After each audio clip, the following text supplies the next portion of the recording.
Olá pessoal, boa tarde, graça e paz. Deus possa dar a todos vocês um ótimo final de semana, um fim de tarde abençoado em sua presença. Estou gravando essa live porque Deus colocou uma palavra no meu coração esta manhã, quando nós ainda estávamos no ensaio do Ministério de Louvor de nossa igreja. E eu estava lá meditando sobre algo e eu quero compartilhar com vocês nesta tarde. É sobre a presença de Deus. Eu quero falar rapidamente sobre 3 coisas que nos separam da presença de Deus, ou 3 coisas que tiram a presença de Deus de nós, tira a presença de Deus da nossa vida, tira a presença de Deus do nosso convívio, tira a presença de Deus da nossa história. A primeira coisa que a gente precisa entender é que existe uma grande diferença entre a onipresença de Deus e a presença manifesta de Deus. As pessoas às vezes confundem isso, porque ela diz, Deus está em todos os lugares. Sim, Deus está em todos os lugares. Mas Deus não se manifesta em todos os lugares. Deus está em todos os lugares porque Ele é onipresente. O salmista diz que se Ele fizer a sua morada no céu ou no inferno, o Senhor ali estaria, porque Deus é onipresente. Deus está em todos os lugares. Mas a presença de Deus não se manifesta em todos os lugares e não se manifesta em todos os momentos. Por exemplo, quando a gente vai ler a Bíblia e a gente vai perceber o período que o povo de Israel passou pelo deserto, todas as vezes que Deus ia se manifestar, era necessário haver uma limpeza dentro do arraial para que Deus se manifestasse. Ou seja, Deus não estava ali, estava com a sua onipresença, mas não estava com a sua presença manifesta naquele lugar. Então o fato de Deus estar em todos os lugares não significa que Ele se manifesta em todos os lugares. Tem muita gente que não tem a presença de Deus e pensa que tem, que não tem intimidade com Deus e pensa que não tem mais Deus dentro dele e pensa que tem, porque ele já acostumou com o poder de Deus, com arrepios, com emoções, e ele confunde essas emoções como se fosse a real presença de Deus em sua vida. Então esse é o primeiro ponto que a gente precisa observar, é que o fato de Deus ser onipresente não significa que Deus se manifesta em todos os lugares ao mesmo tempo. A gente precisa estar atento para isso. E lendo a Bíblia e pensando um pouco sobre tudo que a gente vai lendo e aprendendo, eu comecei a analisar, dentre tantas coisas que nos separam de Deus, algumas coisas que nos separam da presença de Deus. A primeira coisa que nos separa da presença de Deus é a religiosidade. O que é a religiosidade? Simplificando, a religiosidade é quando você faz algo que aparentemente é para Deus, só que na verdade aquilo se tornou uma ação repetitiva na sua vida. Por exemplo, tem gente que vai na igreja não para adorar a Deus, ele vai para cumprir o papel de um religioso, para que alguém veja que ele está ali, que ele está presente, que ele está no culto, mas às vezes a mente dele não está no culto, às vezes o espírito dele não está, a alma não está no culto, só está o corpo no culto, mas a consciência dele não está no culto. Isso é o religioso, é aquele que vai para bater carteirinha. O que é o religioso? É aquele que ora, aquele que jejua, aquele que faz tantas coisas para Deus, mas não porque ele ama a Deus, não porque ele ama trabalhar para Deus, não porque ele ama fazer as coisas para Deus e para o reino de Deus, mas sim para que as pessoas vejam aquilo que ele está fazendo. E Jesus vai dar um exemplo disso em Lucas capítulo 18, quando ele conta a parábola do fariseu e do publicano. Ambos foram para o templo, ambos estavam orando, ambos foram com esse propósito de orar, de clamar a Deus, de suplicar a Deus.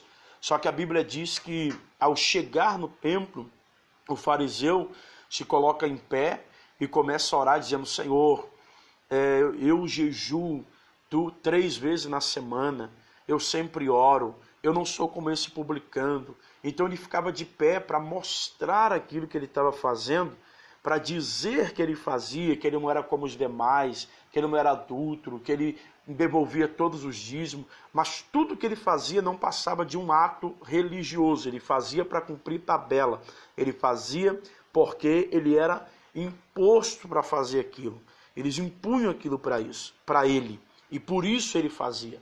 Já o publicano estende a sua mão de longe e diz: Senhor, seja favorável a esse miserável pecador.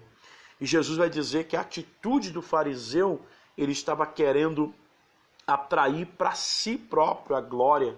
E Jesus vai encerrar esse texto dizendo que aquele que a si mesmo humilha, o Senhor o exalta, e aquele que a si mesmo exalta, o Senhor acaba deixando ele ser humilhado. Então que na nossa vida não tem esse espírito religioso. É o espírito religioso, é você bater carteirinha na igreja, bater carteirinha nos seus momentos de orações. Eu tenho que orar meia hora, Isso é um espírito religioso. Você tem que fazer as coisas para Deus por amor, tem que fazer as coisas para Deus sem ser simplesmente para cumprir uma tabela, mas sim porque realmente você foi alcançado pela sua graça, sim porque realmente você foi alcançado pelo seu favor, e por causa desse favor de Deus sobre a sua vida, você o ama e você trabalha com prazer e com zelo para ele. Segunda coisa que nos afasta da presença de Deus é a hipocrisia. No capítulo 23 de Mateus, Jesus vai falar sobre isso. E se a gente ler os evangelhos, a gente vai perceber que Jesus, ele sempre bateu de frente com a galera da religião. Por quê? Porque Jesus vai dar um conselho aos seus discípulos: olha, vocês ouvem tudo que os fariseus ensinam e faz tudo que eles estão mandando fazer, mas não faça igual a eles. Por quê?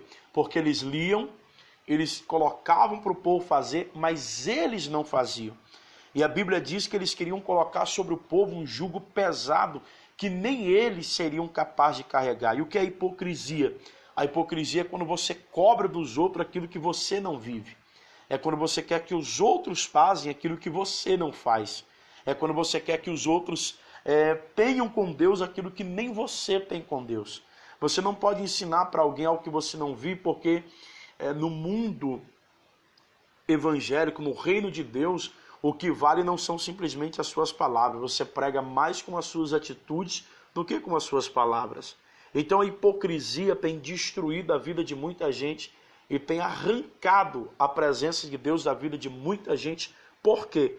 Porque a hipocrisia de você falar uma coisa que não vive gera nas outras pessoas o desânimo, a descredibilidade, gera nas outras pessoas um desejo de não mais prosseguir, de não mais fazer, porque nem quem está ensinando é capaz de fazer e de prosseguir com aquilo que está dizendo que o outro teria que fazer.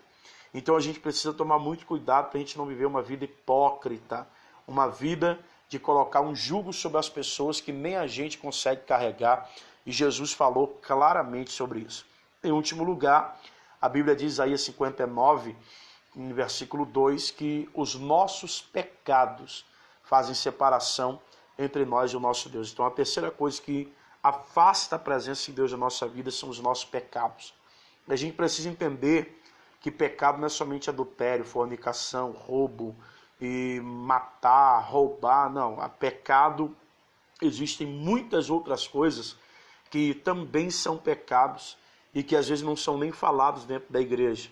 Por exemplo, a Bíblia diz que se você puder fazer o bem para alguém e não faz, você já pecou. A Bíblia diz que se você disser que não tem o pecado, você já pecou porque é mentiroso. Então a Bíblia leva essa questão do pecado muito a sério. A Bíblia leva essa questão do pecado ao pé da letra. E infelizmente, irmão, nós estamos vivendo um tempo da igreja que nós não podemos mais falar sobre pecado dentro da igreja. As pessoas falam, não, porque o povo já está cansado de sofrer, sofre no trabalho, sofre no casamento, sofre com o pai, sofre com a mãe, sofre com a sogra, sofre com todo mundo. E aí as pessoas, não pode falar sobre o pecado, é porque eu falar sobre o pecado vai espantar as pessoas da igreja, falar sobre o pecado vai fazer com que as pessoas não venham. Isso é uma grande mentira que o diabo tem colocado dentro da igreja, porque o que faz o povo não vir é o escândalo.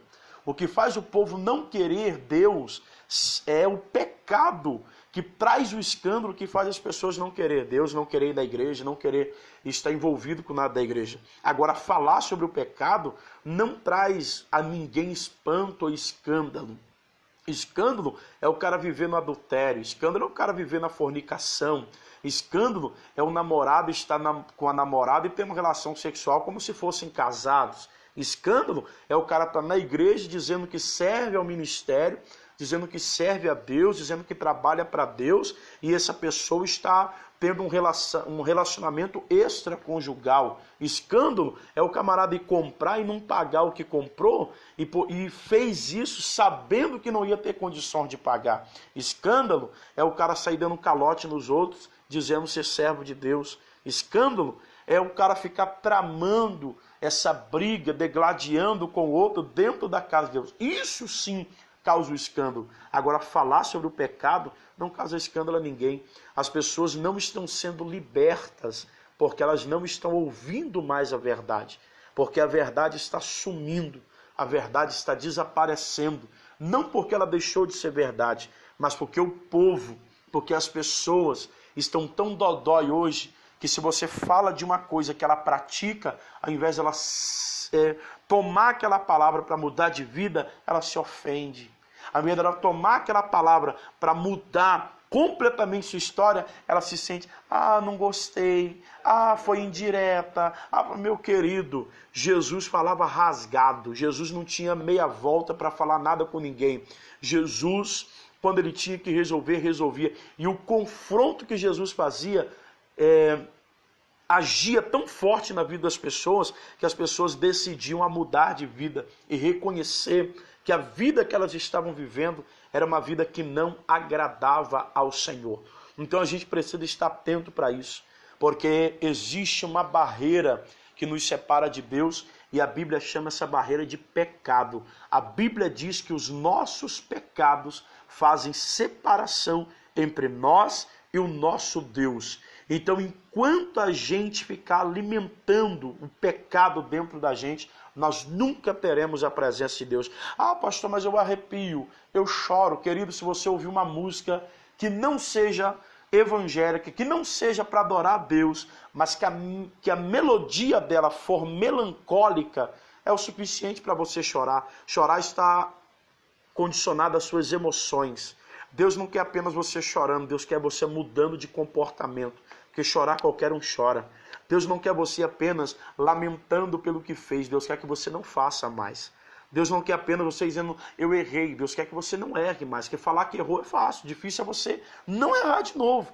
Então a gente precisa tomar cuidado, porque o pecado tem batido na porta da igreja e tem permanecido na vida de muita gente. É bem verdade que a Bíblia diz que a Bíblia nos dá base para dizer que você pode vir para Jesus de qualquer jeito. Você pode ser drogado, pode estar na prostituição, no adultério, na fornicação, na mentira, no engano.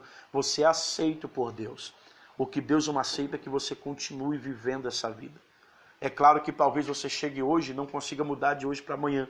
Mas a Bíblia diz que aquele que é santo tem que se santificar ainda. Por quê? Porque senão é a mesma coisa que você pegar um porco no meio da lama, dar um banho nele e soltar. Ele vai voltar para onde? Para a lama. O apóstolo Pedro vai falar sobre isso. Então a gente precisa tratar o pecado com mais seriedade dentro da igreja. A gente precisa tratar o pecado como ele realmente é. Não existe meio termo. A Bíblia diz que o salário do pecado é a morte. Como assim a morte? Se você vive uma vida no pecado, você vai morrer espiritualmente. E automaticamente você vai ter a morte eterna. Porque depois do arrebatamento da igreja, não tem mais jeito, não tem mais chance, não tem como você voltar para se arrepender dos pecados que você cometeu. Depois da morte, não tem como você fazer mais isso. Então você precisa estar atento a tudo que está em sua volta. Porque se tem uma coisa que o diabo tem feito nesses últimos dias, meus irmãos, é trazido para a consciência da igreja que muitas coisas que não são normais, agora é normal. Não, isso aí não tem nada a ver não, isso aí pode. Não, isso aí não faz mal não. Isso aí é coisa de gente da mente quadrada. Isso aí a gente pode viver. Isso aí a gente pode fazer. Isso aí a gente pode... Querido, deixa eu te dizer uma coisa. Houve um tempo que a igreja era bem conservadora. É claro que muitas coisas eram exageros e ainda são, mas era uma época que a igreja orava mais, jejuava mais, buscava mais. Então a gente tinha mais temor pela presença de Deus e principalmente pela santidade de Deus, que é uma coisa que não está existindo mais. Porque o cara canta, peca amanhã, canta de noite, peca de manhã, canta de noite e está tudo bem, está funcionando, está tudo dando certo, está tudo acontecendo, está tudo fluindo, está tudo indo, está tudo legal, tudo bacana. Então vamos embora, vamos continuar, vamos seguir a vida.